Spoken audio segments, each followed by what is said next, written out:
Ayushman Bharat card, आभा card जिसको बोला जाता है, ये कार्ड के लिए अप्लाई कैसे करें, इसको जानने से पहले चलिए समझ लेते हैं एक एक्सपीरियंस जो आयुष्मान भारत कार्ड के एक लाभार्थी के द्वारा उठाया गया।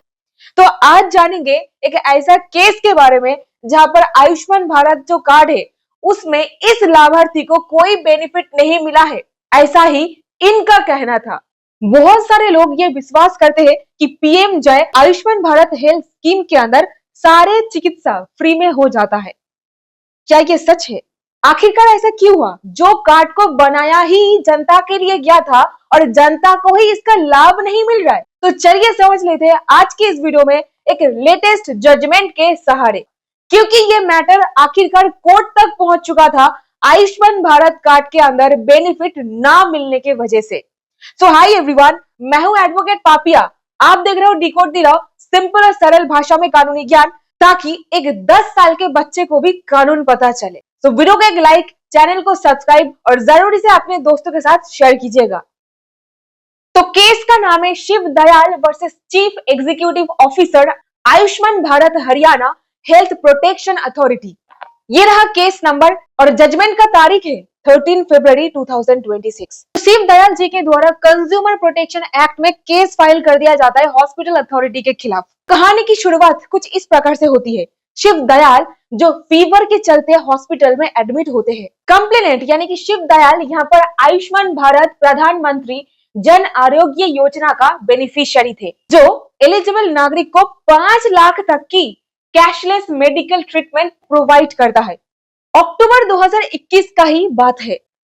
शिव दयाल को तेज बुखार और बॉडी पेन होता है और उन्होंने 22 अक्टूबर 2021 को शाह म्यूनिसिपैलिटी हॉस्पिटल कटिहाल में एडमिट किया गया। डॉक्टर ने उनका डायग्नोस डेंगू और एन्केफेलाइटिस बताया।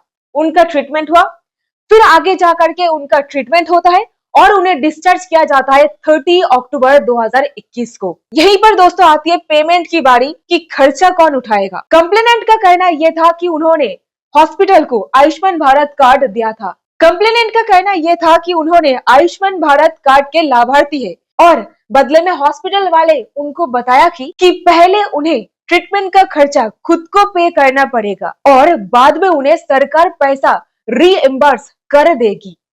लेकिन क्या ऐसा हुआ है इस केस में? देखिए आगे। इसके बाद कंप्लेनेंट ने लगभग 64,900 हॉस्पिटलाइजेशन के लिए, 4,500 एमआरआई चार्जेस के लिए और लगभग 20,000 रुपए मेडिसिन पर खर्च किया। और यहीं पर कंप्लेनेंट ने आरोप लगाया कि स्कीम होने के बावजूद इलीगल चार्जिंग की गई और उन्हें मेंटल हैरेसमेंट और फाइनेंशियल लॉस हुआ। यहीं पर argument of the opposition party यानी कि हॉस्पिटल वाले के तरफ से जो एडवोकेट हाजिर हुए थे, उनका कहना यह था, यहाँ पर Ayushman Bharat authority opponent number 1 and 2 जो बीमारी के चलते वो हॉस्पिटल में एडमिट हुई थी, उस पर्टिकुलर डिजीज उस वक्त ये पर्टिकुलर स्कीम में कवर नहीं थी। हॉस्पिटल कुछ स्पेसिफिक डिजीज के लिए ही इम्पैनल्ड था। यानी कि इनका कहना यह था कि ये वाला डिजीज जो मिस्टर शिव दयाल को हुई थी, ये तो आयुष्मान भारत कार्ड के अंदर आता ही नहीं, तो ये चिकित्सा के लिए हम लोग पैसा क्यों भरे? इसके लिए तो हॉस्पिटल वाले इम्पैनल्ड ही नहीं है। और उनका कहना यह था कि हॉस्पिटल उस टाइम पर कुछ स्पेसिफिक फैसिलिटीज के लिए ही इम्पैनल्ड थी, जैसे general surgery, orthopaedics, neuro surgery, general medicine, ये सारे ट्रीटमेंट उस वक्त हॉस्पिटल कर सकती थी। डेंगू, ये सारे बीमारी की चिकित्सा के लिए हॉस्पिटल इम्पैनल्ड नहीं था। अब साधारण आम जनता को क्या ये पता रह सकता है क्या इसके लिए चिकित्सा मुफ्त होगी, इसके लिए चिकित्सा का पैसा उठाना पड़ेगा? ये सिर्फ और सिर्फ एक हैरेसमेंट होता है एक आम जनता के लिए। हॉस्पिटल का कहना यह था डेंगू ट्रीटमेंट पीएम जय स्कीम के अंदर कवर नहीं था। और यहीं पर दोस्तों फाइनल आर्ग्यूमेंट पर कही गई डेंगू ट्रीटमेंट पीएम जय स्कीम के अंदर कवर नहीं था। स्कीम के तहत डेंगू ट्रीटमेंट सिर्फ गवर्नमेंट हॉस्पिटल के लिए ही रिजर्व था। कंप्लेनेंट के बेटा ने एक कंसेंट फॉर्म साइन किया था जिसमें लिखा था कि कंप्लेनेंट के लिए कैशलेस ट्रीटमेंट अवेलेबल नहीं है, इसीलिए हॉस्पिटल 64,900 रुपीस चार्ज किया डिस्काउंट देने के बाद। यहीं पर जरा ध्यान से सुनिए दोस्त, इंपॉर्टेंट लीगल पॉइंट। कमीशन ने यहाँ पर नोट किया कि प्राइवेट हॉस्पिटल्स में डेंगू ट्रीटमेंट पीएम जय के अंदर 7 दिसंबर 2021 से कवर हुआ और जब कंप्लेनेंट का ट्रीटमेंट हुआ था वो अक्टूबर 21 में हुआ था, जो रूल चेंज से पहले का टाइम था। इसीलिए उस वक्त हॉस्पिटल पर कैशलेस ट्रीटमेंट देने की कोई लीगल ऑब्लिगेशन नहीं थी और यहीं पर फाइनल डिसीजन की बारी, पैसा उनको मिलेगा कि नहीं। कंज्यूमर कमीशन ने कहा हॉस्पिटल अथॉरिटी की तरफ से कोई डेफिशिएंसी इन सर्विस नहीं थी, यानी कि ट्रीटमेंट उनके द्वारा प्रॉपरली किया गया था। आयुष्मान भारत अथॉरिटी का हॉस्पिटल के चार्जेस से कोई डायरेक्ट रोल नहीं था। शिव दयाल जी के द्वारा फाइल की गई कंप्लेंट को मेरिट ना होने के कारण डिसमिस कर दिया गया और हर एक पार्टी को अपना अपना लिटिगेशन कॉस्ट यानी कि कोर्ट केस करने का जो खर्चा है वो अपना खर्चा खुद उठाओ, ऐसा कहा गया। यहीं पर जनता के लिए सबक, उस पर्टिकुलर हॉस्पिटल आपके ट्रीटमेंट के लिए आयुष्मान भारत बोलो या फिर जो भी कार्ड आप लेके जा रहे हो कि ये कार्ड के चलते ट्रीटमेंट मुफ्त में हो जाएगी, वो डिजीज वो कार्ड में आता है, कवर करता है, इम्पैनल्ड है उसके लिए हॉस्पिटल, ये चीज जरा देख लीजिए। अभी सवाल आएगा इमरजेंसी सिचुएशन में हम लोग ऐसे कैसे देखें, उस बीमारी के लिए मुफ्त में चिकित्सा होगी कि नहीं होगी, इसके लिए आप सरकार को पूछिए। ये जिम्मेदारी तो सरकार के ऊपर बनती है। ये पर्टिकुलर जजमेंट क्लैरिफाई करता है कि ये स्कीम कवर करता है सिर्फ specific diseases and procedures. Coverage इस बात पर भी डिपेंड करता है कौन से हॉस्पिटल्स वो फैसिलिटीज के लिए इम्पैनल्ड है। कुछ डिजीजेस है जिसको सिर्फ और सिर्फ गवर्नमेंट हॉस्पिटल कवर कर सकते हैं, प्राइवेट हॉस्पिटल नहीं। यह पर्टिकुलर जजमेंट क्लैरिफाई करता है कि हॉस्पिटल अथॉरिटी और गवर्नमेंट का क्या रिस्पॉन्सिबिलिटी है। पेशेंट ने सिर्फ हॉस्पिटल अथॉरिटी के खिलाफ ही नहीं बल्कि आयुष्मान अथॉरिटी के खिलाफ भी कंप्लेंट फाइल की थी।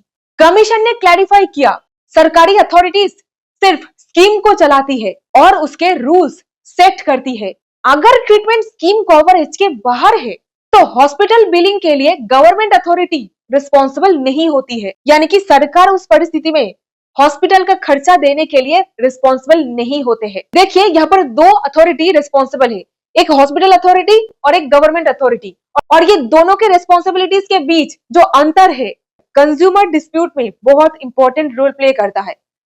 अगर हॉस्पिटल ने उस ट्रीटमेंट के लिए चार्ज किया हो और जो उस समय गवर्नमेंट स्कीम के अंदर कवर नहीं होता था तो हॉस्पिटल को डेफिशिएंसी इन सर्विस के लिए रिस्पॉन्सिबल नहीं माना जा सकता।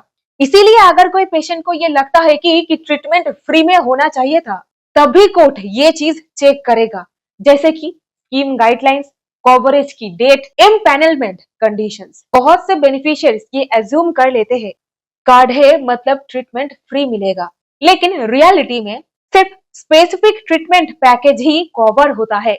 हॉस्पिटल को उस पर्टिकुलर ट्रीटमेंट के लिए इम्पैनल्ड होना जरूरी होता है। एडमिशन से पहले कवरेज होता है कि नहीं ये चेक करना जरूरी है।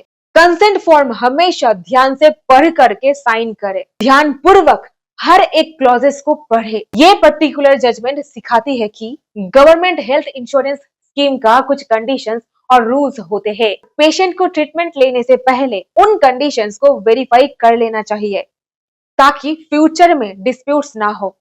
So that's it in this video. उम्मीद करती हूँ आपको इस वीडियो से कुछ ना कुछ वैल्यू मिला है। अगर मिला इसे के लाइक, चैनल को सब्सक्राइब और जरूर इसे अपने दोस्तों के साथ शेयर कीजिएगा और आयुष्मान भारत कार्ड का एप्लीकेशन प्रोसेस के लिए यहाँ पर क्लिक करें।